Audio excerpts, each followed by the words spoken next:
Welcome to DMac SMaK. Your boy battling through this little bit of a cold, but doing the best that I can. You know what makes me feel better? Talking about Bill Belichick, talking about the red zone, talking about prime, talking about your Broncos. As the NFL gets going today with the Eagles mollywomping the Cowboys, I think. But whatever, we'll take it. The NFL is back. And Altitude Sports Radio loves football. We can hear all those NFL games via Westwood One on Altitude Sports Radio. We have games that don't end. It's kind of crazy. So we love it. We love the Broncos. We love all the NFL, and maybe not so much about the red zone, but we'll watch it anyways because, we're idiots. But you don't have to be idiotic to try Journey Spice. Journey Spice is the absolute best. It's by my side each and every day. It's on my food each and every meal. You should try it for yourself. Incredible varieties, singles, 2-packs, 4-packs, non-GMO, no salt, no sugar, and an incredible package. Flavor in, plastic out. You pinch the top, you take it off, you douche, you put it back on, and you're done. It's Journey Spice. You can save yourself 10% using the code 10nuggets at Amazon.com. All you got to do, please, is simply, look at my thing's a little bit different here today. Do I can do this? Oh, I guess not. There you go with Journey Spice. Use that QR code and you are set. Love you, Journey Spice. You are the best. More on Journey Spice in a little bit. Let's start with your Broncos. And the Broncos announced the captain, Sean Payton. Here are the 8 captains: Bo Nix, Cortland Sutton, Quinn Meinertz, DJ Jones, Pat Surtain, Talanoa Hufanga, Alex Singleton, Will Lutz. Those guys voted yesterday, had our captain's dinner last night, and they were announced last night.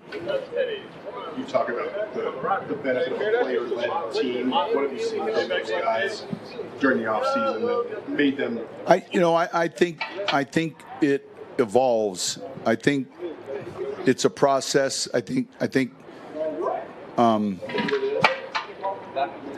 you see the growth of that when the season begins. Then you see it tested, when you have some adversity. But I think it's something that organically, when you bring the right type of individuals together, I thought it was said well last night by one of the captains. Comment was, you don't have to be a captain to be one of our outstanding leaders. You're a captain, and you get to be a captain, and you get to be a captain, and you're a captain. And how about you? You want to be a captain? The hell? Really? You need that many captains? Anyways, I don't have any beefs with Cortland Sutton being a captain. It's 5th year in a row. It's truly a blessing. I know, everybody says that it's a blessing to, do whatever it may be. But, I told the guys at the dinner how grateful I was for them electing me a captain, somebody that could, go out and be a leader for this team. And it's something that I don't carry lightly. It's something that, I understand the weight that it carries and the responsibilities that come with it. And I told the guys as well, they're going to get everything I got day in and day out, whether it's in the meetings, at practice. If somebody got, a question about a concept in between plays, whatever it may be in the weight room, whatever it may be, I'm going out every day trying to be the best version of myself for me and for all my teammates. We got a great team, and all the guys that were elected captains, I think we all echoed the same message. Just because guys aren't wearing a C on their chest doesn't mean they can't lead in their own respective roles. Everybody has a role to play on this team. Everybody that made the 53, every guy that made the practice squad, everyone has a role to carry out on this team, and it's on each individual to chase that 1% every single day. Okay. Rah. There you go. Hey, Cortland Sutton's great. As Jacob's pointing out here, Sutton's continued growth as a leader is impressive. He has a great mentality. Totally agree. Beth wants to celebrate the NFL. Absolutely. Steve has his betting app set. Okay. Thank you, Steve Seal. Let's go. Steve, good morning. Good morning to you. Red zone. Ooh, we will get to the red zone in a little bit. Hang on there, Wes. I will address the red zone in just a touch. First of all, in terms of the Broncos themselves, Dre Greenlaw, it's concerning. He didn't practice yesterday.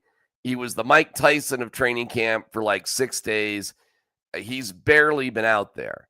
Are you concerned about it? Well, here's Sean. He's going to be wide open and very honest. At this point forward, and I appreciate the question, at this point forward, I'm not going to talk one thing about player injuries. We'll report what we're required to report, but you'll never hear me talk about how I feel it's going or any of that. And then really there's no advantage for me to discuss it.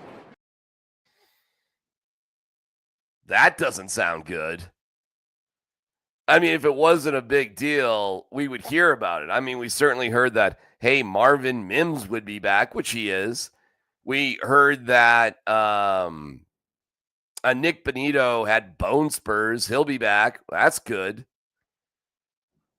It's not uncommon for coaches to say, nah, several weeks, 4 to 6, many games. Just we're going to clamp down and we're not going to talk about it at all. That is not good, my friends. That is not par for the course. That is not typical coach speak. He doesn't have to do it, but from my recollection, I've not heard him say anything like that. So I am concerned about Dre Greenlaw. I'm officially, concern meter is 10 out of 10 for Dre Greenlaw. We shall see.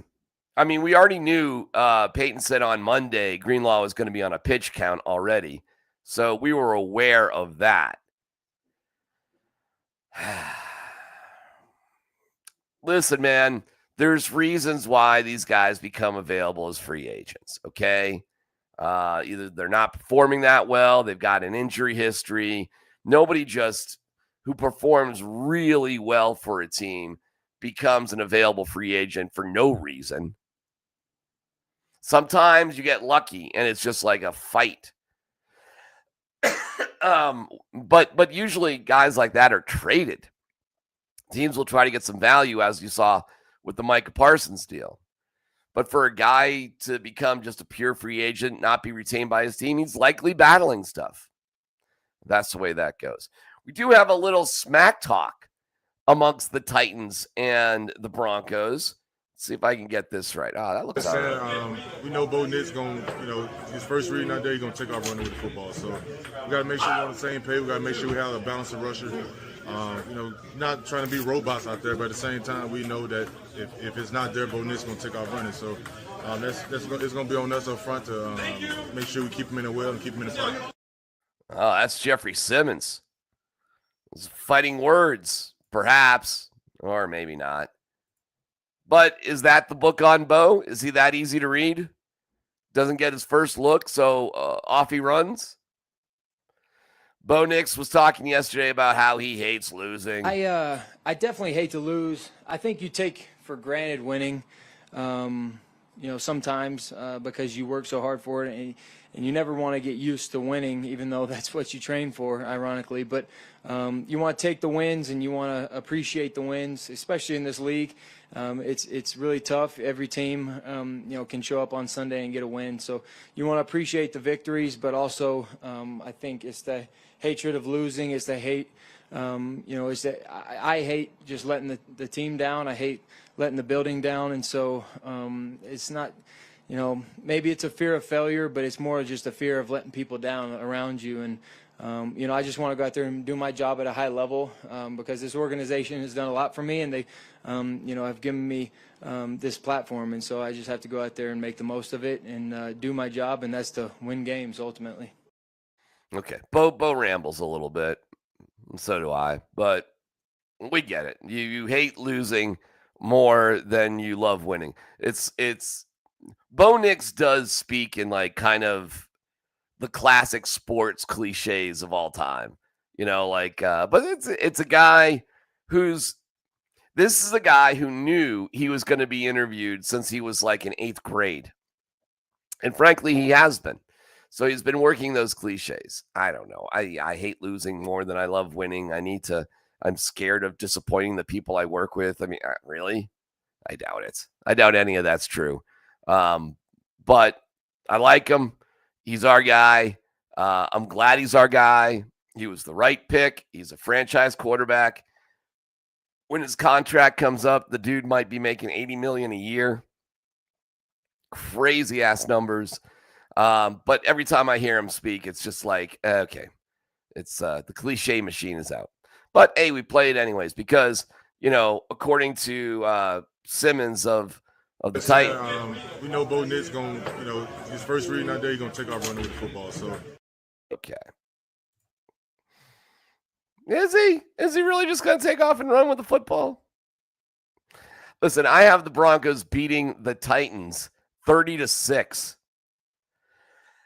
The Titans have a rookie quarterback. They have the worst team in the league last year, 3-win team.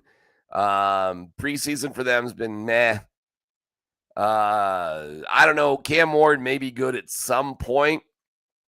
He may bond with his team at some point. But what the Broncos have put together is really remarkable. And they're not losing this game, nor are they losing the game against Indy. And then they'll go to the Chargers and a Monday night game against the Bengals and things get real. But the first 2 games are about as easy as you could possibly get. Sean Payton is focused. I was pretty good at that carnival game where you had the squirt gun and you focused. Now listen, you focused at the target, and you had and the water had to stay right on the red dot. All right, you had no idea where the other rockets were, and you have to spend your off season training like that, and then there comes a point though where you begin to see where you stack up, where you need to improve. And I would say our ability in weeks 1 through 4 to accelerate our learning, I think is critical. And it happened last year, not so much the year before. But yeah, I think that's about fair. Listen, the year before, he hated Russell Wilson. Oh my God. We have heard so many references about how terrible that year was, and that's all Russell Wilson. So I mean, there's no doubts why they had to move on, and now they're past it. They're past the salary stuff. They're past the loss of the draft picks. They're past it. They're past it, and the way Sean Payton describes it is as if there's a book being written, and it's not a coloring book when it comes to the Broncos. Just brought up. There's 32 teams in this league that have a book, and some of those books, quite honestly, there's not a lot of reading in it. There just didn't. And then some of those books have some very good chapters. And some of those books, and I consider Denver's to be, one of those 3 or 4 that have a lot of good chapters to it. And the excitement is in 25, this team, this organization, ownership, fans, have a chance to add another chapter to a book that has a lot of tradition, and so that's what makes it exciting and fun. You want to coach, where people are trying to get tickets to the game, have trouble you want to play in that type of environment for those type of fans. And that's exciting. He's right about that. And it's what's great about sports. What we all love the most about sports is that every season is a new chapter. And then once you get through the books, some of the books, you don't even want to finish because they're so bad. And then there's the Rockies. We'll get to the Rockies a little bit later on. Trust me, we'll get to the Rockies. But yeah, this is an exciting chapter for sure. Really exciting. but you try not to get too far ahead of yourself. Yeah, my chest isn't puffed out. I just think this team is further along than when it was 2 years ago. And 2 years ago, quite honestly, we weren't near where we are now. And so this game in the very beginning, I said, look, our goals obviously start with winning the division, best seed possible, play for a Super Bowl. And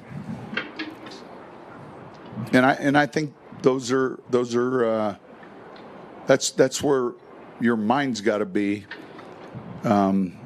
if you plan on winning one of those. You don't just arrive week 8 and say, man, we're on a roll, we might win this thing. Yeah. I love it, though. And it's going to start hot for the Broncos. But you do got to stay focused while still having expectations that, you could win it all. What is the point in competing if you don't think you can actually win a championship? At a certain point, there are developmental stages. But Sean did win a Super Bowl with the Saints in the 4th year that he was the coach. And I do think that 4th year next year, I think that's the big one. But I'm happy to be surprised. Cortland Sutton. And it's now, last year is wiped clean, and it's about what are we going to do this year? What are we going to do when, ball gets kicked off at what 2:10, whatever it may be, on Sunday. The season begins, and it's what are we going to do then? That stamps the beginning of our 2025 season in a sense. But I think that the mindset is chasing that 1% at the end of the day. I know I keep saying the 1%, but I firmly believe in that. It's a daily battle. It's not something that you can't overlook each day. We just had a great practice. And y'all hear me say it all the time. Meetings. We're gonna go in here and watch this film, correct what we did, what we didn't do well, things that we can get better at, attention to the details, and fine tuning this ship so that every bell and whistle is clicking at the way it's supposed to be clicking, and we can go out and play fast. Quarter couple weeks. Exciting, man. Exciting. Oh, here's Beth watching the ticker tease Coach Prime timeout snafu. I hear Jerry Rosberg has NFL experience. We'll get to that, Beth, in just a second. I do have a cool note, man. I don't really know Jahdae Barron. Seems like a great young man. Haven't had time to spend with him. A little tricky for me because of the time of Columbus, Hastings, and DMac. To get to the Broncos is what it is. I love doing the radio show. But yeah, I'm a little bit more restricted in terms of getting into the Broncos locker room, that sort of stuff. So to hear Jahdae Barron, why he changed his number, I thought was pretty cool. So here we go, Jahdae Barron. You can explain it to us. Right. That's the real thing, feel good, play good. Ultimately you get paid good. But 23, it means something to me personally. A family friend, he passed away, so I wore 23 in college for him. Todrick Crowley Jr., we called him Trolley. But so it's good to get back in the number also for myself and then also for his family. I know they'll be proud to see that. All right. I think that's pretty cool. Good for you, Jahdae Barron. Seemed like a great guy. We'll keep tabs on the Broncos. The coordinators talk today. We'll have the latest for you on Altitude Sports Radio 92.5 because we love football. We'll get to Prime and how delusional he is in a second. First, Journey Spice. There's a world of flavor out there, and to find it, you have to take the journey.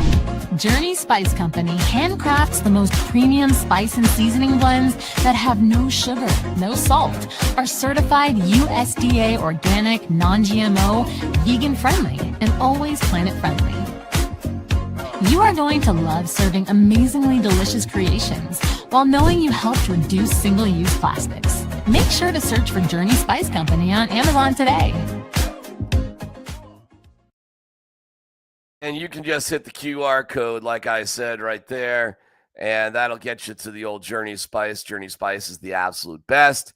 Use the code 10Nuggets to save yourself 10%. Journey Spice for the win. Thank you, Journey Spice. Okay. Deion Sanders. Big matchup against Delaware. I mean, seriously, if they can't win by 30, what are we doing here against the Blue Hens? So I'm not really concerned about the game this week. I think CU's going to kill them. I think any major college football program would kill the Blue Hens.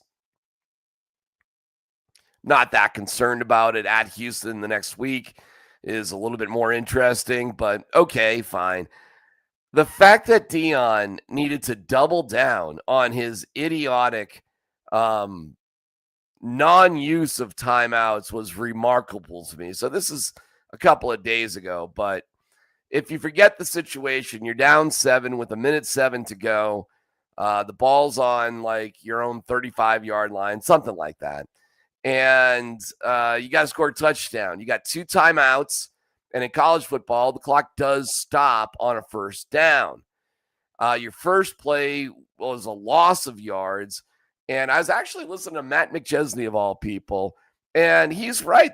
There was no difference between a sack and a TFL. And if the TFL's a handoff to the running back, or whether it's a screen or whether it's a sack, it's all the same thing. You're not out of bounds. You call a timeout. I mean, not a great play, and you wouldn't want to get sacked either. But had Salter been sacked, they certainly would have called the timeout. Well, this is no different. And then the next play, you throw it for like 13 yards, but you're still a yard short of a first down.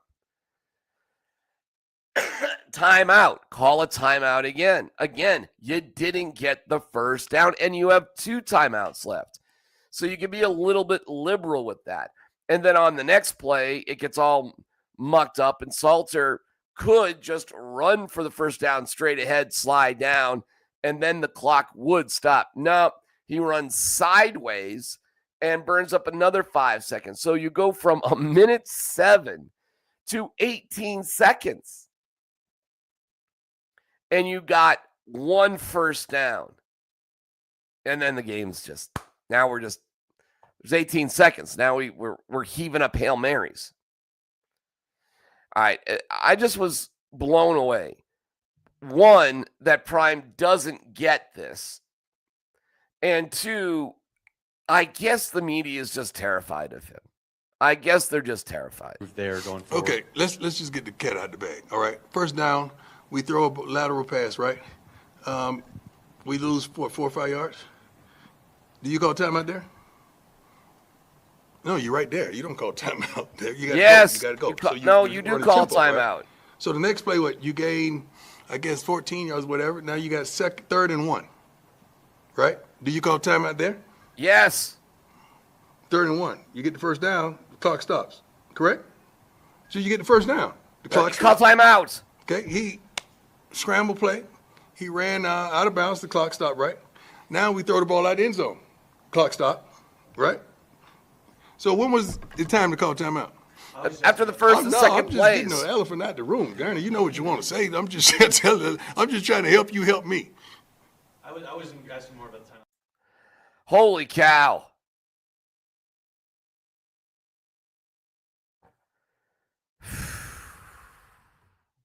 Will somebody there tell Deion Sanders the truth?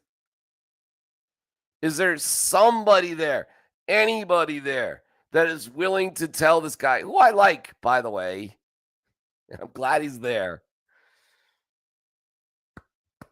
game management ain't his thing. Golly, man.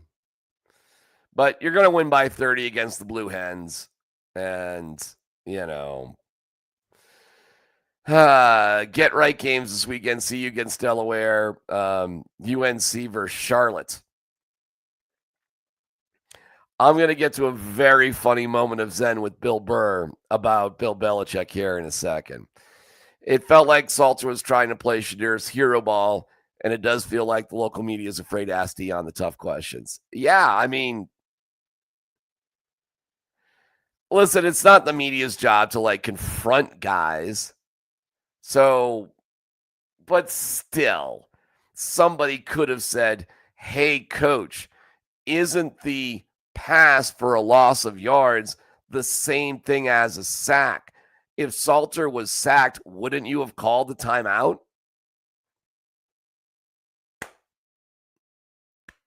Coach, you had 2 timeouts.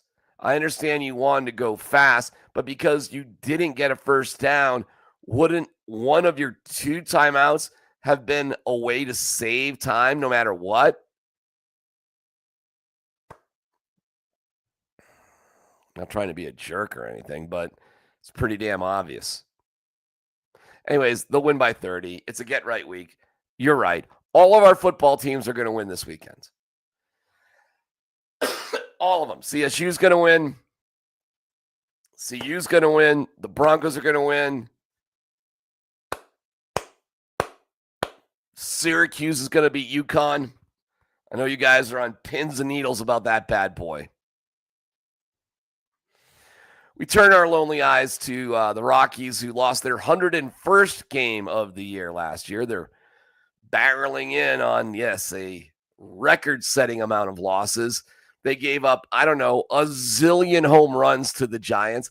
They were actually down 4-0. They battled back to take the lead 5-4 and promptly gave up 6 runs after that. It is such a sad sack team right now. It is pathetic. And apparently they have the day off today. Kyle Freeland will start on Friday. They have 3 against the Padres, then 4 against the Dodgers, then 3 against the Padres. They have not lost more than 8 games in a row.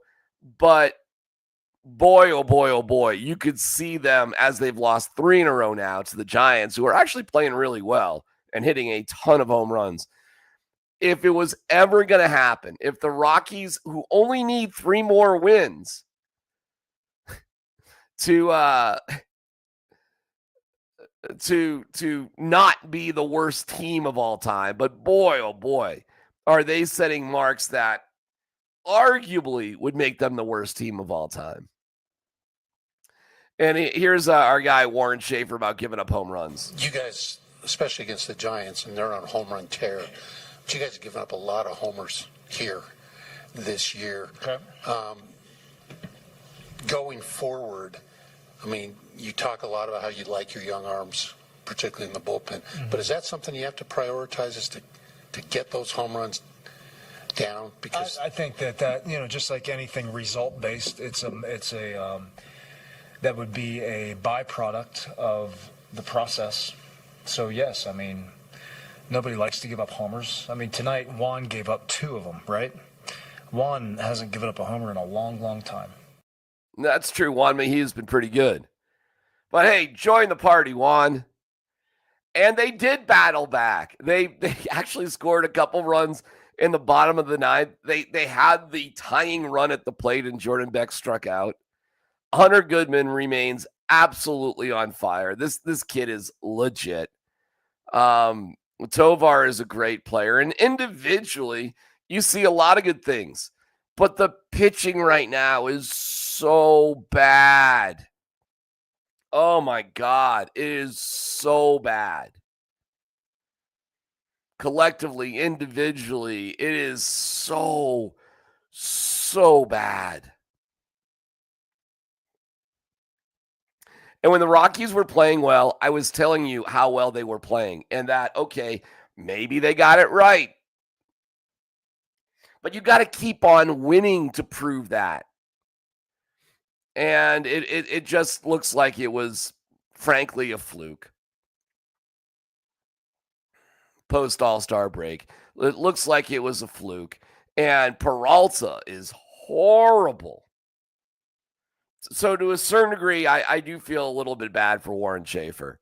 Because when every pitcher you put out there sucks, and it doesn't help when your one starter, Kyle Freeland, is freaking out and starting fights and getting himself kicked out of games. He'll start, by the way, Friday. I suppose the Rockies may stumble into 3 more wins before the end of the year. They've never been that bad in a month. They've never not won at least 4 games. They won 4 games in April with Bud Black, who was horrible, and they were off to the worst start ever, and they still won 4 games in April.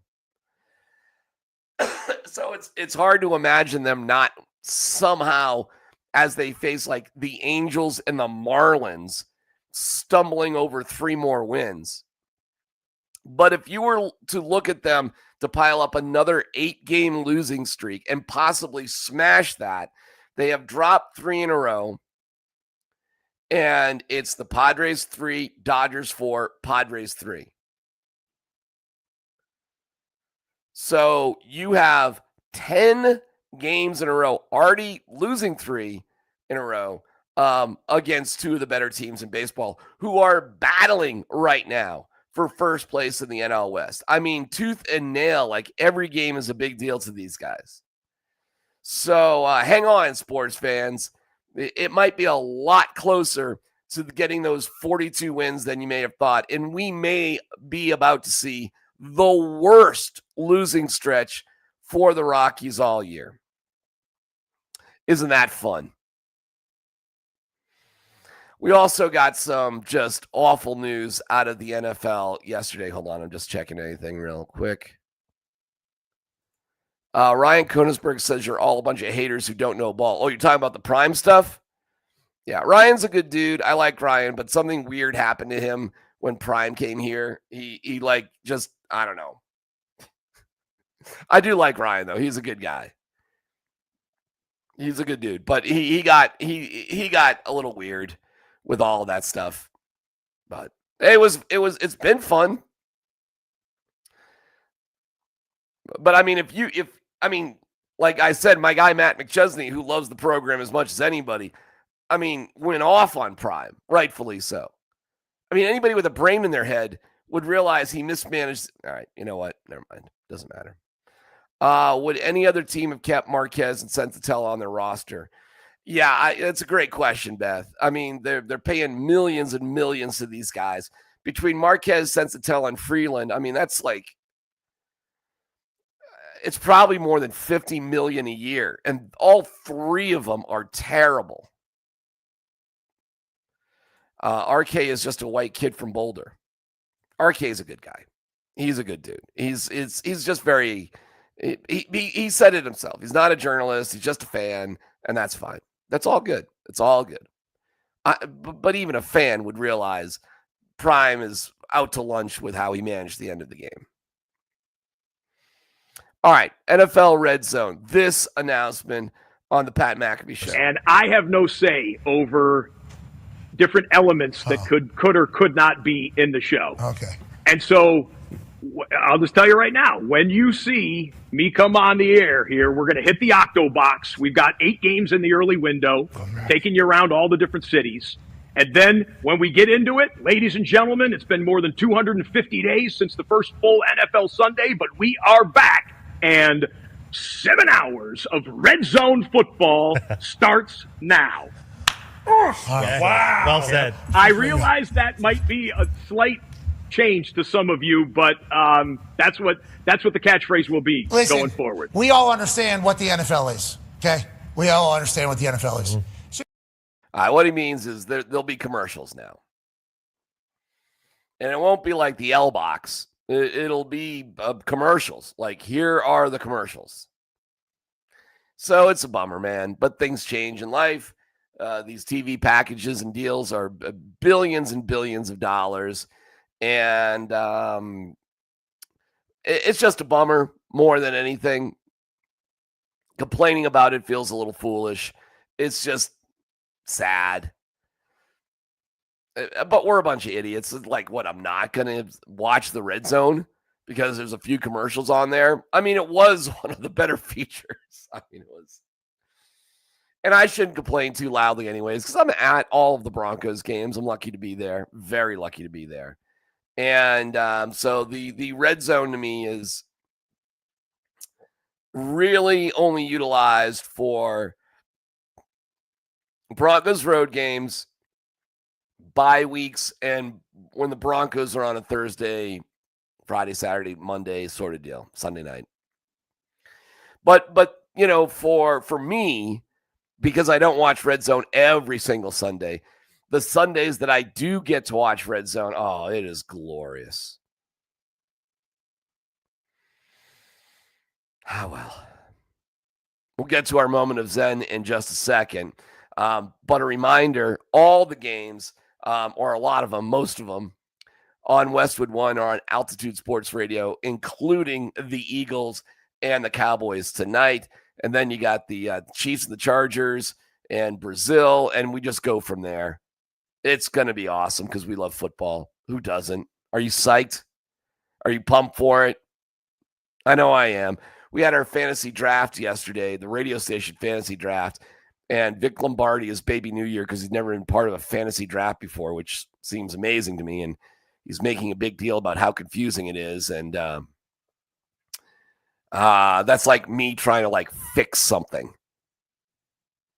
I bought my wife for her birthday a small little cat stand tree sort of thing. I mean, it's just so high. It came in a box and I assembled it. She was shocked that I knew how to assemble something that came in a box.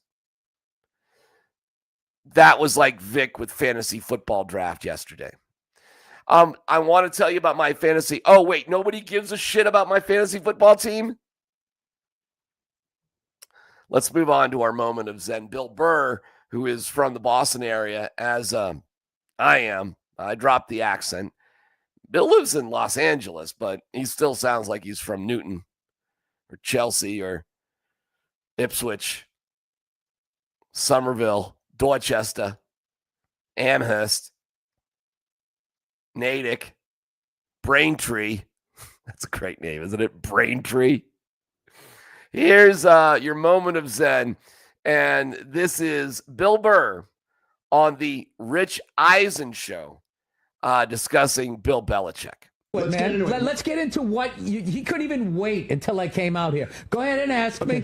What'd you think of Bill Belichick's first game as head coach of North Carolina? What'd you think of Joe Namath on the Rams?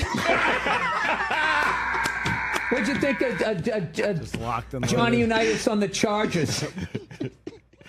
What happened to that guy? What do you think of Lewis Hamilton driving a Ford Pinto? Dude, since when is the University of North Carolina even in the conversation of a college football powerhouse? Not at all. Exactly. And still not right now. Exactly. He's driving a mid-sized car, and he's going to try to he's got some curb finders on it. Can he have more than one game? Oh, look at that! Look at the look. That look on his face. Like, you guys, all this says to me is how much it bothered you that for 20 years you couldn't even enjoy the greatest NFL head coach of all time. Yeah. Did you see him lose the first game? No, I didn't. Great stuff from Bill Burr. I absolutely love it. I love you guys. Make sure that you like and subscribe. That would be sweet. Appreciate that. And make sure you keep listening to Altitude Sports Radio 92.5. Monday and Thursday at 7:30 a.m., it is DMac SMaK. And we'll have a lot more on the digital side of things throughout the course of the football season. Got some really cool things that are on tap for you. And on Altitude TV post-game. How about that? With Rachel Vigil, Vic Lombardi, Mike Sanford, myself, Andy Lindahl, bringing you all the best news about the Broncos. So check out your local Altitude TV for that too. All right, everybody, kick it in the teeth. Enjoy the day. We love football.